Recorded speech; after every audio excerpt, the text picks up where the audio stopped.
녹취록까지 공개하며 집안 싸움. 같은 집안에 있는데 녹취록까지 얘기하면서 이거 맞지? 이거 뭐 부인해 보세요. 이러면 이것도 심각해지는 건데 지금요. 우선 시작점이 있습니다. 시작점. 어떤 얘기를 해요. 들어보겠습니다. 악역을 맡아달라고 저에게 요구한 사람이 계셨죠. 그래서 제가 아니다 얘기했음에도 불구하고 밖에 나가서 저런 식으로 마치 제3자가 또 엉뚱한 사람이 이야기하듯이 말씀하실 땐 조금 당혹스럽기 그지없어요. 찾아온 게 전화로. 전화로요? 네. 혹시 배현진 의원 말씀하신 아니는 건가요? 저기 구체적으로 이름을 얘기 안 하겠습니다. 제 말에서 답에서 추측이 가능하실 거라 생각합니다. 저에게뿐만 아니라 제 동료 의원들에게까지 설득을 해달라고 말씀하셨죠, 그분이. 그러니까 지금은 이제 정리가 됐어요. 이철규 의원의 국민의힘 새 원내대표 출마설이 굉장히 강하게 나왔고요. 논란으로 비춰졌죠.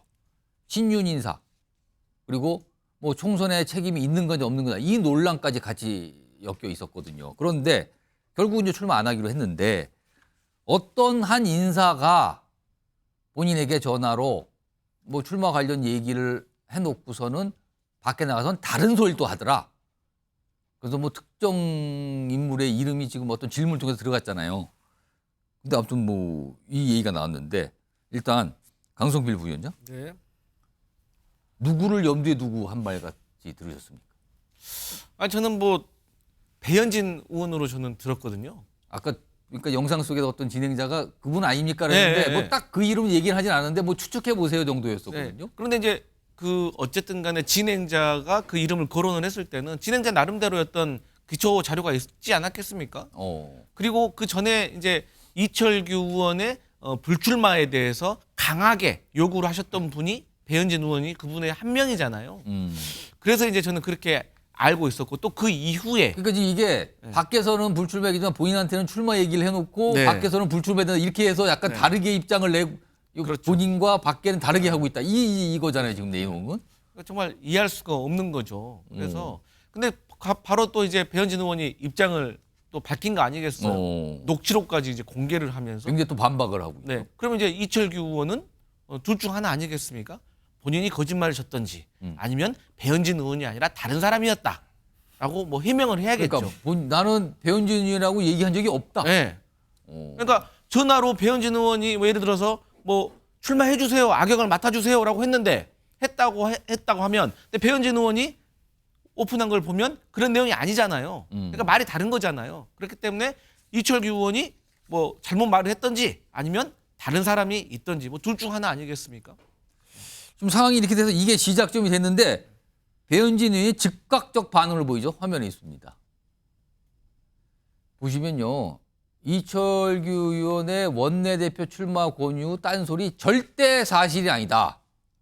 그러면서 엄청난 비판을 합니다. 거짓으로 동료 초토화하는 버릇 꼭 고치셨으면. 이거 뭐 과거에 뭐가 좀 쌓여 있는 것 같은 얘기인데요, 지금요. 좀 선배 의원답게. 이거 이렇게 되면은 갈등이 커질 수도 있는데 그러면서 동시에 이런 반응을 보이면서 동시에 뭔가를 공개하는데요. 녹취록입니다. 들어보겠습니다. 난 그걸 하고 싶어가지고 하는 건 싫다. 내가 대신에 누군가가 해야 되면 총대로 매라면 하지만 나는 그렇지는. 전 안 나오시는 게 맞다고 봅니다, 이번에. 그래. 네, 다치세요. 그래 맞아. 그러면 저게 내가 그렇게 안 하는 걸로. 왜냐면 이번에 지금 저희 이 결과에 대한 책임을 누군가한테 아직도 국민들이 쏟아붓고 싶잖아요. 다 해소가 안 된 상태고 해답이 지금 뭐가 없는 상태인데 그게 아마 그 모든 비난과 화살이 혼자 받으실 거예요. 그러면은 예. 그러면은 그걸 좀. 좀 긴데 뭐 핵심적인 내용을 좀 들려드렸는데 최인영 변호사, 배현진 의원은 왜 녹취록까지 공개를 했을까요? 억울하다는 거죠.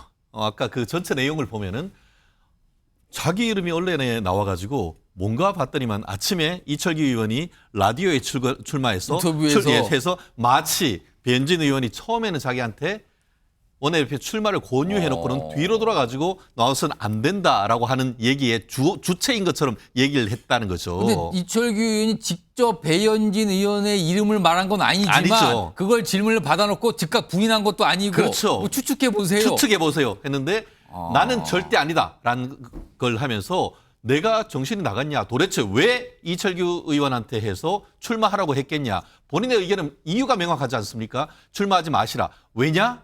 지금 어떻게 보면 총선 패배에 책임이 있는데 나가면은 완전히 초토화된다. 뭐 그런 얘기를 하고 있지 않습니까?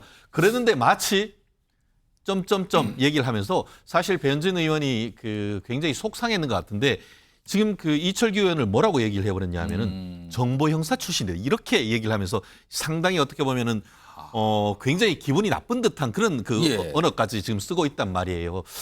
총선 패배 이후에 지금 좀 전에도 아까 이슈 자체가 국민의힘에 굉장히 참 어려운 이슈들만 계속 나오는데 이번 이슈 같은 경우에도 정말 패널로서 평하기도 참 힘든 그런 내용이 된 것 같은데 예. 빨리 오늘 저녁에 두 분이 좀 푸십시오. 이 문제를 계속 확대 생산할 경우에는 안 그래도 민주당에 지금 앞에 적전 분열인데 이런 식으로 해가지고 두 분 보면은 이철규 의원이 어떻게 보면 동생같이 그렇게 얘기할 정도로 서로 친하지 않습니까? 그렇죠. 이걸 가지고 이걸 진실 공방하듯이 해가지고 잘못 들을 수도 있는 거예요. 사실은 이철규 의원이 이 전화를 하다 보면 그러면 이철규 의원이 찬성한 걸로 잘못 들을 수도 그럴 있다. 수도 있는 거예요. 왜냐하면 얘기하다가 그렇기 때문에 아이고 이런 것들은 내가 어떻게 잘못했다 하면서 빨리 푸는 게 중요한 것이지 이런 식으로 어떤 언론을 통해서 내부적인 어떤 분열 같은 것이 확대 재생산되는 것은 결코 국민의힘과 그 두 분을 위해서도 좋지 않다는 말씀 드리고 싶습니다. 아까 방금 들으셨던 녹취록의 핵심 내용 좀 정리 좀 해볼까요? 화면에.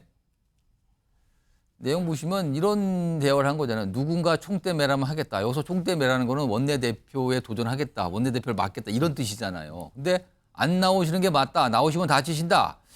그게 맞다. 안 하는 걸로 뭐 이런 얘기하다가 뭐 총선 결과에 대한 비난 쏟아질 거 이러면서 부정적인 입장을 보였고 약간 좀 듣고 있는 입장이었다. 이런 거잖아요. 김기웅 전 부대변인. 근데요, 앞서서 배현진 의원이 SNS상에 올린 글 좀 다시 한번 볼까요? 아까 즉각 반응 보였던 거. 여기 보시면 이 아래쪽 부분이에요. 여기 보면 거짓으로 동료 초토화하는 버릇 꼭 고치셨으면 좀 선배원답게. 요 내용 보면 이게 이번 것만 아니라 이미 뭔가 쌓여 있던 것 같거든요. 근데 두 의원은 같은 친윤으로 좀 꼽히셨던 대표적인 의원인데 이 두 의원의 갈등이 이번이 처음이 아닙니까? 이전에 이미 있었습니까? 또? 강서구청 보궐선거에 대한 결과, 그거에 대한 어떤 책임론을 두고서 배현진 의원은 그때부터 좀 책임지는 사람들은 책임 있게 행동을 해야 된다. 책임질 수 있는 위치에 있는 사람들은 책임을 져야 된다. 그때 배현진 의원이 그 입장을 낸 게 이철규 의원을 겨냥한 거다. 아무래도 뭐 콕 집어서 얘기 안 해도 그 당시에 사무총장이었기 때문에 그 이후에 좀 불편했다는 얘기가 있고요. 저도 정확한 내용은 모르지만 언론에선 이번에 송파 공천에서도 약간 조금 서로 간에 이견이 있었다 그런 얘기가 있는데요. 그 부분은 제가 뭐 직접 들은 바는 아니기 때문에 그건 좀 조심스럽습니다. 예. 근데 이제 저는 여기에서 보면 배현진 의원이 버릇 꼭 선배 의원답게 버릇을 이런 표현까지 썼거든요. 그러니까 선배 의원답게 좀 뭐 행동하세요. 약간 이런 거잖아요, 지금. 어떻게 보면 선거 결과든 어떻게 보수의 가치 중에서 가장 중요한 게 책임이란 부분이거든요. 근데 지금 국민의힘 지지자분들이 가장 안타깝게 보이는 게 지금 책임 공방이 많이 있습니다. 이게 미래를 위해서 책임의 어떤 누가 잘못이 있느냐를 일일이 따지는 것도 중요하지만 그 위치에 있는 사람 입장에서는 큰 틀에서 사고해서 행동을 하는 게 중요하거든요. 근데 그 당시에 사무총장을 했고 그다음에 또 대선 과정에서 인재영입위원장을 하지 않았습니까? 그렇다면 그런 일련의 책임져야 될 위치에 있는 분이 계속 이니 원내대표까지 나가는 거는 좀 무리가 있는 거 아니냐 그런 부분을 좀 얘기한 것 같고 저도 조금 나이가 좀 나는데 불구하고 버릇이나 뭐 이런 표현까지 쓴 거 보면 감정의 골이 좀 깊다. 그러니까 이번 것만이 아니라고 좀 보이죠 지금 어떤 아무리 그리고 상황이. 보면 굉장히 전화 통화 내용이 직진 아닙니까? 뭐 완곡하게 해가지고 이렇게 약간 이러이러한 그런 게 아니에요. 바로 그냥 맞습니다. 안 하시는 게 맞다 이렇게 얘기한단 말이에요. 그런 거 보면 사실 뭐 두 분 사이는 약간은 좀 힘들지 않나 싶은데 말씀하신 것처럼 풀어야죠. 이거 마지막으로 김종욱 전 행정관 뭐 경쟁 정당의 좀 상황이긴 한데 아니 친윤으로 꼽히는 두 정치인의 이런 설전 무슨 집안 싸움처럼 보이기도 하는데 이거 국민의힘 상황을 지금 보여주는 건가요? 이게 무슨 그림으로 보이십니까 이게? 뭐 언제나 선거에 대패를 하게 되면 이런 갈등들이 분출되고 책임을 한쪽이 져야 되는 측면들이 분명히 있는데 지금 보면은 국민의힘 문제 같은 경우는 책임을 질 소재들이 명료하지 않은 측면들이 분명히 있는 거죠. 그러니까 누군가는 이 패배에 대한 책임을 지고 내가 좋았어. 이건 내가 책임지고 갈게라는 사람이 지금 아무도 없는 상황이지 않습니까? 그중에 상징적 인물이 제가 볼 때 이철규 당선자라고 볼 수밖에 그럼 없는데 그거에 대해서 배현진 의원이 약간의 그동안 쌓여 있는 것, 그거에 대한 불만 이런 걸 좀 나타냈다고 보시는 그러니까 거예요? 저희가 전화할 때 다치세요 이런 얘기 안 하잖아요. 다치세요. 나오시면 다친다는 얘기잖아요. 예. 그리고 한참 선배잖아요. 따지고 보면. 그렇죠. 그렇게 얘기했다는 거는 단장 그 선거에 대한 내용, 결과에 대한 평가뿐만 아니라 개인적인 관계가 드러난 측면이라고 볼 수밖에 없는. 근데 그게 거기 있는 거죠. 그 인물에 대고 이철규 의원은 왜 물어봤을까요? 예를 들면 이제 그 내부의 배현진이라고 하는 인물 자체가 하나의 섹터의 상징적인 인물이겠죠. 그래서 그런 사람들한테 물어보면서 자기의 의견을 세들을 좀- 모으려고 했겠죠.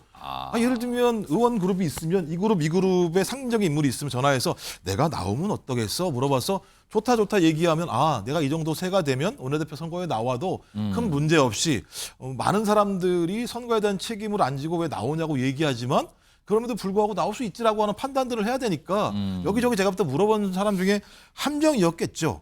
근데 세게 잘못 걸린 거죠. 배현진 의원이라는 사람에 대해서 되게 잘못 걸린 것 같고요. 저는 이 문제와 관련해서도 마찬가지입니다만 두 분 다 마찬가지인데 이렇게 녹취 내용들을 공개하면서까지 해야 될 이유가 뭐가 있는가? 그러니까 이게 좀 이례적이기도 해요 지금. 그 당원들이 아까 우리 얘기했던 내용들로 격앙돼 있는데 예. 이런 내용까지 엎어가지고 얘기한다는 게 저는 공인으로서 당인으로서 할 자세인가 이런 생각이 많이 듭니다. 지금 첫 번째, 두 번째 주제 좀 여권과 관련되는데 공통점은 뭔가가 다 공개돼서 지금 발칵하는 거예요. 지금 다 뭔가 공개됐는데 그게 보기에 따라서 듣기에 따라서 굉장히 이상하게 들리고 이상하게 보이는 상황. 이런 공통점이 있네요 지금.